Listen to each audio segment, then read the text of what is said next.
Hello, denizens of the internet. Well, I have made fun of unboxing of late, and what am I going to be doing? I'm actually going to be doing an unboxing of a Screenbar Halo. Now, I have to tell you out there that I have received this from BenQ. I was a recipient of the first generation of Screenbar, and I love it. I absolutely think it's a fantastic tool, especially if you're in an area where the lighting is not fantastic, but you want to keep things kind of cozy.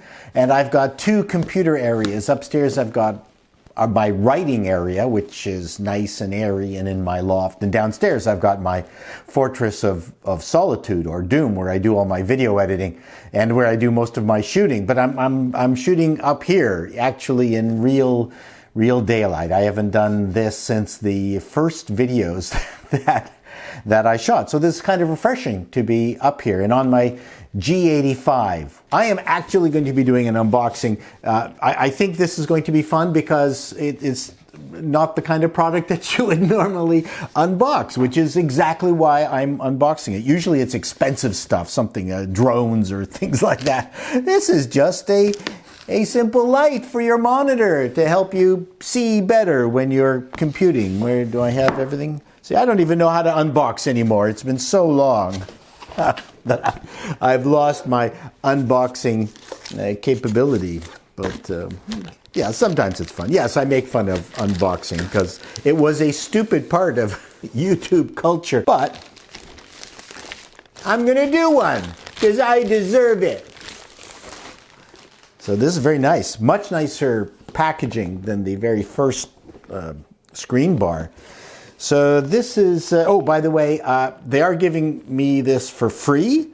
I will give an honest review of it. They're not expecting me to say nice things if there aren't nice things available to it. So BenQ has been very good that way. I don't do very many reviews because people don't send me stuff to review. Actually, many people have requested to send me some really weird things. And one of the first things I always do when someone sends me something to review, have other people reviewed it. And sometimes it's a product that's been on the market for 5 years already. So I don't want to be late to the game. I don't want to review your stuff, actually. This is a very special case. This is interesting. This kind of weird puck thing.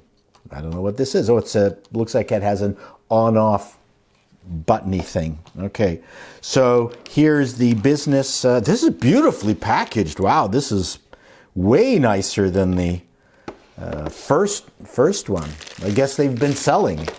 I have to be honest, they're not cheap, but they're a fantastic. The one I have upstairs is fantastic, and I'll be able to compare it. I think that's probably the reason that BenQ.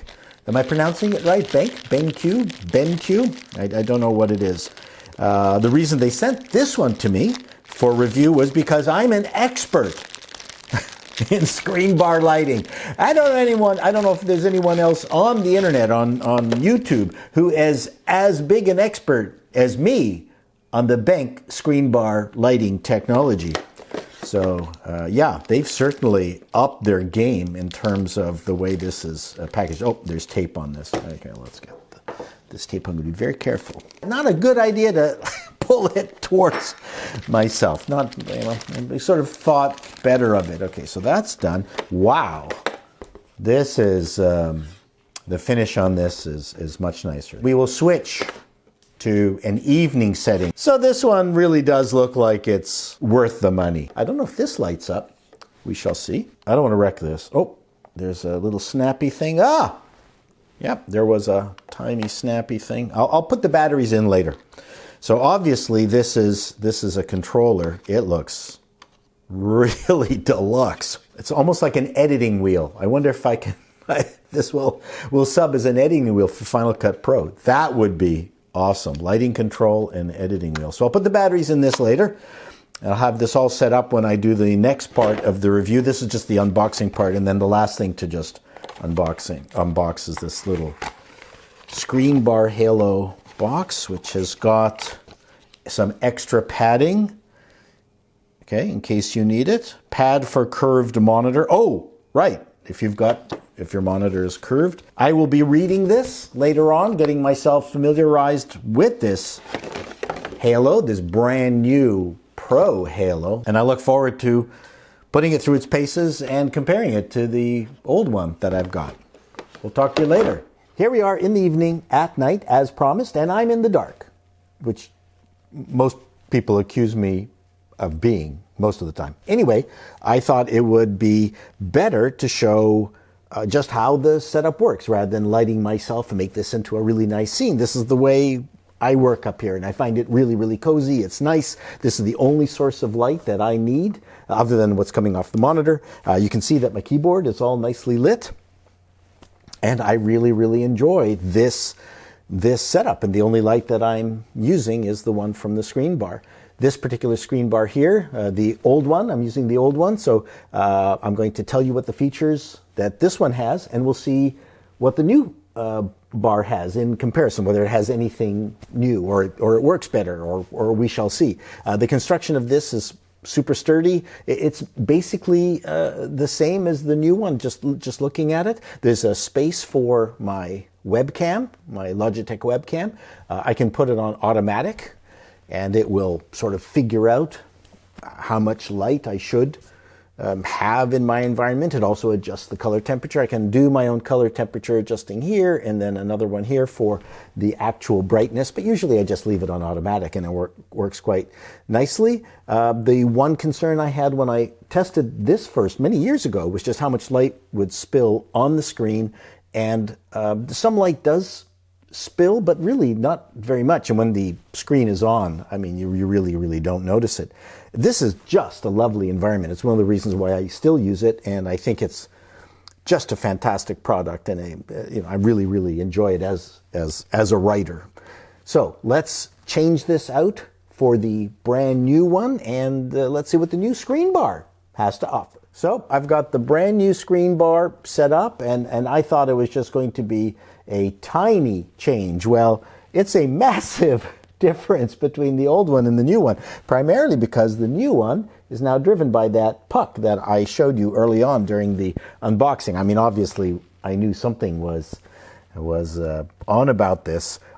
It's way more sophisticated than a simple little product like this needs to be, but it really does make it feel deluxe, I have to say. You have to have some desk space for it. That's one issue that you might have. If you don't have the desk space for this little puck here, then this upgraded screen bar is not going to be of any value to you. Hopefully, BenQ is selling both, or will continue to sell both, maybe the first generation one at a discount, because it works just as well. So in terms of how it works, there's pretty much, or the way it works from it lighting your desktop space is no different, but one really, really cool difference, and I don't know if I can show this. Yeah, you can kind of see it in the screen, is that the background is lit. So I'm going to actually hover over this, and I'm going to turn off the back. Does it?